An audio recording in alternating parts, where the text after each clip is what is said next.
Cotistas, mercados em geral e curiosos, vamos falar aqui do relatório gerencial de novembro e dezembro do FHI11. Aqui é Rafael Jareto, do time de gestão da F Invest. Vamos lá conferir que tem algumas boas novidades nesses 2 últimos meses de 2025.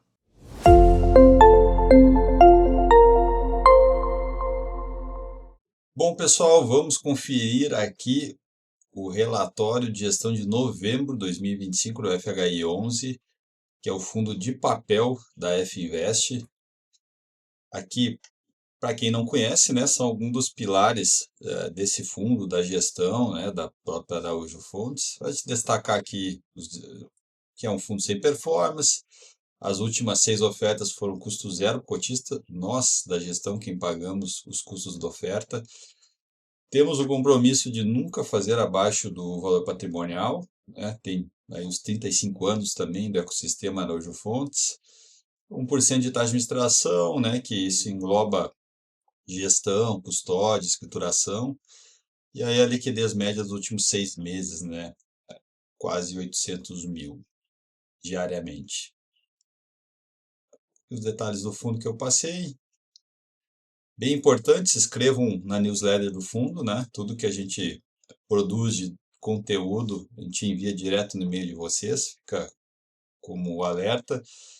Informações do fundo aqui, se vocês quiserem entrar em contato, né, enviar e-mail para o RI, ver a documentação do fundo lá no site, fhi11.com.br, Instagram. A gente está sempre super à disposição de tirar alguma dúvida, receber algum comentário, aí os nossos canais. Teve a 7ª captação do fundo, né? Foi a captação entre dia de preferência e montante adicional de quase 22 milhões.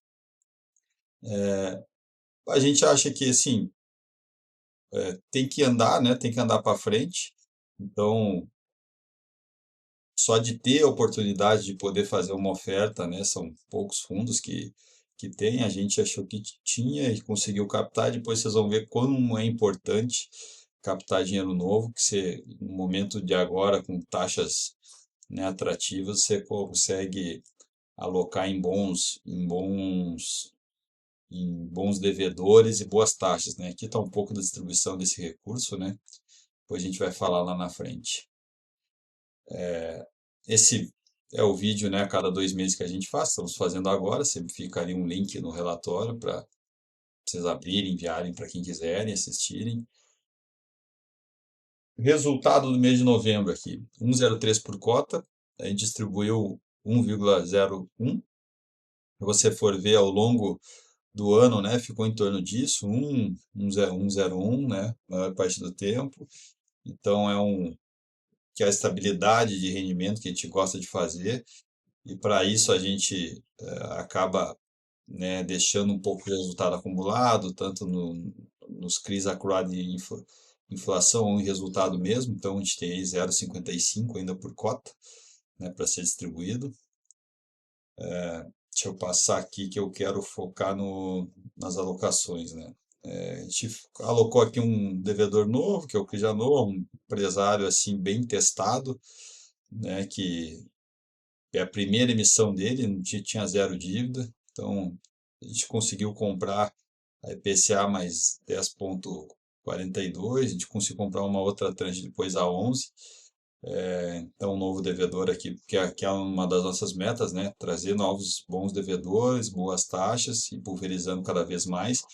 Embaixo aqui, muito importante, a gente conseguiu comprar um CRI IPCA mais 10 e vendeu a 9 dentro do mês, comprimindo, né, essa taxa. Então, dando um resultado positivo aqui, né, de 82 mil reais para o cotista. Sempre que tem essa oportunidade, a gente não é sempre que dá para fazer, né? Mas a gente, acho que esse semestre que passou aí de 2025, a gente conseguiu fazer várias vezes isso, o que dá mais folga, né, para você distribuir aí os resultados que foram distribuídos. Crimo Fato, CDI mais 2,5, que já está na carteira, compramos. Bem Brasil também, esse Bem Brasil foi uma estruturação da área de dívida da Araújo Fontes lá atrás, que saiu a IPCA mais 5,4.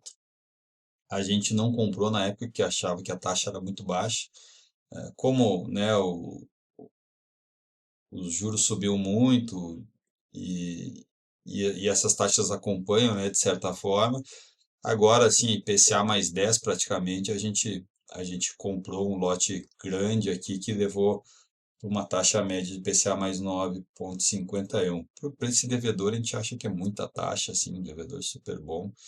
Então, fizemos essa aquisição. O Critibério também já estava na carteira, que adquiri um pouco mais, a CDI mais 2,70, dureza bem curta, carrego excepcional, né? Hoje, vamos em frente aqui. Aqui fala um pouco, né, da alocação da oferta, né? É bem importante essa questão da oferta, que todo dinheiro novo que entra, né, seja ele por amortização ou uma oferta, nesses níveis de taxa hoje você melhora muito o carrego de taxa do fundo. Então, esse é um ótimo exemplo, assim, é um momento que, né, as ofertas deveriam ser maiores, deveria captar mais, mas é muito difícil ao mesmo tempo. Agora, ele é muito importante para você trazer taxas melhores, deixar mais sólido ainda o fundo. Mas é algo também muito, como eu falei, muito difícil de captar, né? Foi uma captação, assim, foi uma das menores captações que a gente já fez. Mas a gente não olha isso, a gente olha que é dinheiro novo, cada centavo importa, cada real que vem para dentro do fundo importa, e a gente tem que fazer valer, como tem feito aí nesses quase 5 anos. Um pouco da ideia do fundo, né? O que foi, de onde é que veio o resultado, isso aí vocês podem olhar com mais calma.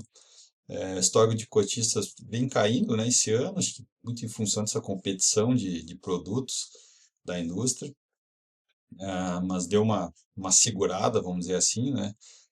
Bom, a cota patrimonial do fundo, vocês podem verificar que ela é bem estável, apesar da volatilidade alta, né, que é o que faz uma essa patrimonial, com, assim, de vários fundos. A do FHI ela é bem estável, que quer dizer várias coisas, né? Uma delas é que, mesmo com taxa de juros muito alta, enfim, o patrimônio do fundo não se dilapidou, né? Ele ficou muito estável. E aí tem que procurar as implicações, né? Por que um fundo vai dilapidando, o outro não. Isso é muito particular de cada fundo, cada administrador, enfim. Histórico do fundo, aqui carteira inteira, o mapa de concentração, né, do fundo. Aqui que eu queria passar para vocês, né, as compras que foram feitas, taxa média aqui, né, de aquisição, MTM hoje, então a gente tem feito muitas aquisições acima da taxa média e a gente está vendo aqui embaixo, né, IPCA mais 10,22, IPCA mais 10, que vendeu depois aqui IPCA mais 9, né, fez o lucro, IPCA mais 9,9, IPCA mais 11. Lá em cima acho que estava colocando a média dessas duas aquisições, né, do GMD.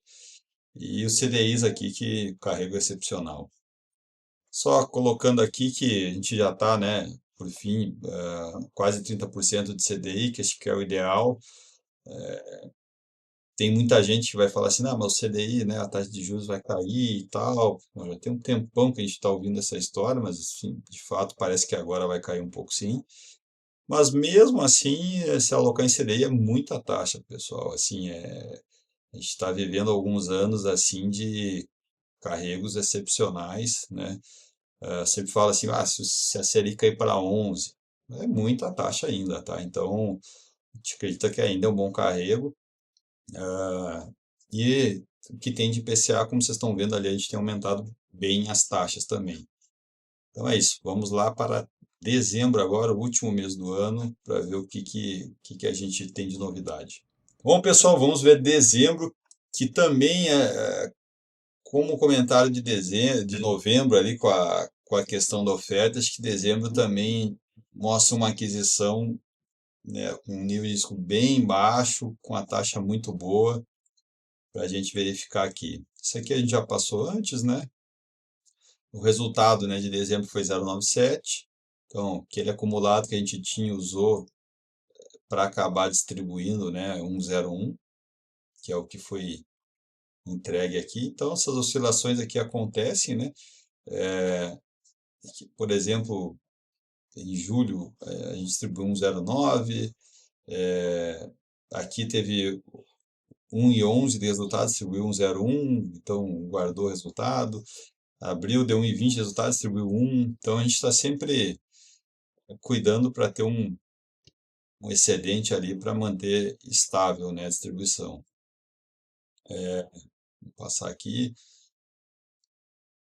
Aqui foi de novo, né, que eu comentei do mês de novembro, a gente viu uma oportunidade de fazer um ganho aqui na venda no metrô Itaquera, vendemos, a IPCA mais 8,96, a gente comprou, se eu não me engano, tá 9,11 lá, a média. Como o duration dele é bem longo, isso dá um resultado bem interessante para o fundo, né, positivo. E aí compramos na sequência esse CRI Atacadão lá, que é uma emissão do Gari, que são lojas Series e Beck para Carrefour. Tem, né, os aluguéis aí, a alienação dos ativos. Então, a gente acredita que a operação é muito boa, IPCA mais 9,37. Taxa muito boa para o nível de risco, então, olha como é importante, né? Você vende um ativo, IPCA mais 8,95 e na nossa visão aloca num mais seguro, né? Ainda IPCA mais 9,37 e até usando um pouco daquele recurso da oferta, né? Então, sensacional, assim, você conseguir fazer esse movimento. Não é sempre, né, pessoal que consegue, a taxa tão alta, o níveis tão baixo, mas quando é possível, você tem que, né, vai se tornar uma das maiores alocações do FHI 11, você tem que fazer fazer ser representativo, assim, no fundo, tá? Vamos lá. Esse dado super importante, a gente coloca aqui, né, o que resultado que deu, né? Somos, eu, eu falo com muita tranquilidade que a gente foi, entre várias coisas, né, o primeiro fundo a pagar a oferta, né, do bolso da gestora, foi o primeiro a colocar o estoque de acruado dos IPCAs. Se vocês forem verificar na época quando a gente colocou, não tinha ninguém que fazia isso. A gente também foi o primeiro a colocar o resultado, né, a TI, do que a gente investe e desinveste para o cotista ver, né, se foi bom, se foi ruim, se foi médio, né. A gente não vai acertar todas, acredito eu, né, assim, todas, vamos dizer, com resultado igual aqui da Almeida Júnior, mas a média tem que ser muito positiva, né? Se vocês forem ver aqui, a média desses três aqui é um resultado bem interessante. A gente fica de um lado triste, né? Que são devedores bons e taxas, né, boas para o momento, mas ao mesmo tempo fica muito contente que a tese de investimento ela se concluiu, deu um retorno, né, competitivo para o fundo e para os cotistas. E aí a gente tem, né, a função aqui de realocar esse recurso e tal, que a gente já tem feito e vocês têm visto. Então, se compromete também a sempre colocar, né, essa ativa, que é um trabalho grande, né? Você estuda e tal, pesquisa, vai atrás, aloca, acompanha e esse CRI ele acaba, né? Então, você tem que mostrar, né, como foi feito e como que acabou essa história, né? Então, aqui desses três aqui, ficaram na saudade. Vamos pro próximo. Resultado fundo aqui, depois de tantos meses, começamos a ganhar cotistas de novo, né? Bem interessante, valorização aqui do valor patrimonial do fundo. Esse é um dado assim, aparentemente estancou, né, a queda e já começou a subir os cotistas. O volume médio diário também aumentou. Um pouco né, mês de novembro a gente adicionou o JMD, de novo devedor, agora o Atacadão, então dois novos devedores, né? Isso é muito importante. O mapa aqui, né, já aparecendo Atacadão aqui, então ficando cada vez mais pulverizado. Um pouco das taxas médias aqui, o que tem de spread, né, do Tesouro, o que tem de caixa, enfim, o que tem de pré-fixado, PCA, mais, CDI+, e as movimentações do mês mais claras, né? Vocês clicando, né, lá embaixo no link vai estar bem detalhado o que que é esse CRI do Atacadão. Caiu, né, vamos dizer, a pizza de parte de CDI aqui, porque teve aqueles pré-pagamentos, mas a gente já está trabalhando aqui para subir de novo, né, de novo, né? Por que que tem essa volatilidade que a gente alocou em CDI mais duretas bem curtas, né? Então, porque mesmo que muitos apostavam na queda já nessa última reunião, né, do Copom, então vai ter um delay, vai cair um pouquinho, então mesmo com esse tempo de queda, se você pegar uma duration curta, assim, de um ano e meio, dois, que o CRI se autoliquida, né? O carrego é muito bom, né? Mesmo que a Selic venha a 12, 13, conseguir CDI mais 2, 2,5, duration curta, o carrego é muito bom para o fundo. E o mix de PCA, a gente tem um mix bom e subindo taxa, né? Como vocês viram. Então, se o trabalho de gestão ativa a gente tem feito, e sempre fez, na verdade, né? Sempre buscando gerar esse valor para o cotista. Bom, aqui é isso, né? Aqui tem mais para quem nunca viu esse relatório, você clica aqui visualizar usar operações, vai entrar num site lá que tem um pouco de detalhamento maior, quer dizer, das operações. Perguntas e respostas enviadas aqui para a Finvest, né? Para quem deseja trabalhar num fundo, né, acho que aqui seria numa gestora, que é indispensável. Olha, hoje em dia, eu sempre digo assim que tem que ter vontade, né? Vontade, estudo, baixar a cabeça, se interessar, e aí tem que participar dos processos seletivos, né? Eu assim, sendo jovem, iria um processo seletivo numa gestora, num banco de investimento, tem que começar, né, como todo mundo, né, lá estagiário, trainee, então é alguma coisa que você tem que procurar nesse sentido.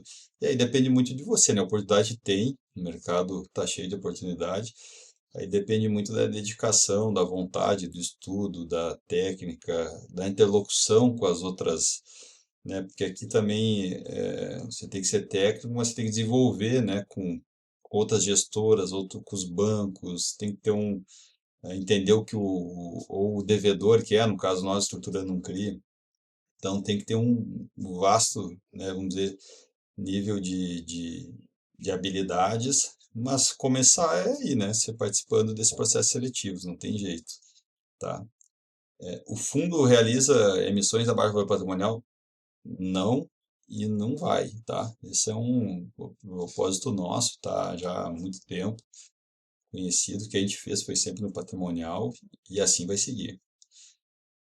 O portfólio do fundo encerrou 2025 com mais de 40 CRIs, bem diversificado. A gestão pretende manter o nível de pulverização ou há espaço para algum ajuste de perfil dos ativos? Olha, depende muito, porque a função do gestor também é quando ele enxerga um nível de risco adequado, uma taxa adequada, ele tem que, né, pesar um pouco mais a mão, né? Ele tem que ser um pouco mais agressivo. Mas o agressivo é aquilo ali, acho que na nossa intenção é ter um devedor, né? Que a gente tem o Mateus o primeiro devedor, mas se você for ver, são vários CRIs diferentes, distintos, com ativos distintos de alienação fiduciária, até fundos distintos no sentido que emitiu, né? Tem alguns que é o TRX, tem algum que é um próprio fundo lá do controlador. Então, ele é um devedor ali que tem alguma pulverização de ativos imobiliários, tá? Então, a gente, sim, procura estar sempre num limite ali de 5, 6, e claro, né, podendo pulverizar isso mais ainda, vai ser feito, né? Agora, é um trabalho que ele é lento e contínuo, né? lento, porque à medida que também o fundo sempre, todo ano está crescendo, você consegue fazer isso, né? Vocês viram ali, em novembro a gente alocou no devedor novo da TMD, depois no Atacadão, que também é um devedor novo. Então você vai fazendo isso com o tempo, né? Não é de uma hora para outra. Pergunta 4: exposição de CDI ao fim de 2005 foi aproximadamente 31%. Acho que foi menos ali, né? Mas enfim, foi a pergunta do que veio online. Essa alocação está reflete a visão da gestora de 2026 ou a expectativa de movimentações mais relevantes na carteira? Assim, que a gente está enxergando hoje, tem espaço para subir, tá? Agora, assim, perfil, né? Perfil, o que que é? Não vai pegar um CRI, CDI mais de 4 anos, né? De 3 anos de duration. A gente quer coisa até 2, né? Porque ainda que a taxa Selic venha a cair, tem um carrego muito bom. E tem espaço, né? A gente não tem nem 30%, então acho que tem bastante espaço. Bom, pessoal, é isso aí. Falamos aqui dos últimos 2 meses de 2025. Queria lembrar vocês para se inscreverem na newsletter do fundo lá no site www.fh11.com.br. Também ativar o sininho, né, do YouTube para poder sempre que tiver esse vídeo novo vocês receberem lá e assistirem, tá? E aí um belo 2026 para todos nós, né, com muita saúde e investimento. E qualquer coisa, estamos aqui super à disposição. Muito obrigado e vamos em frente.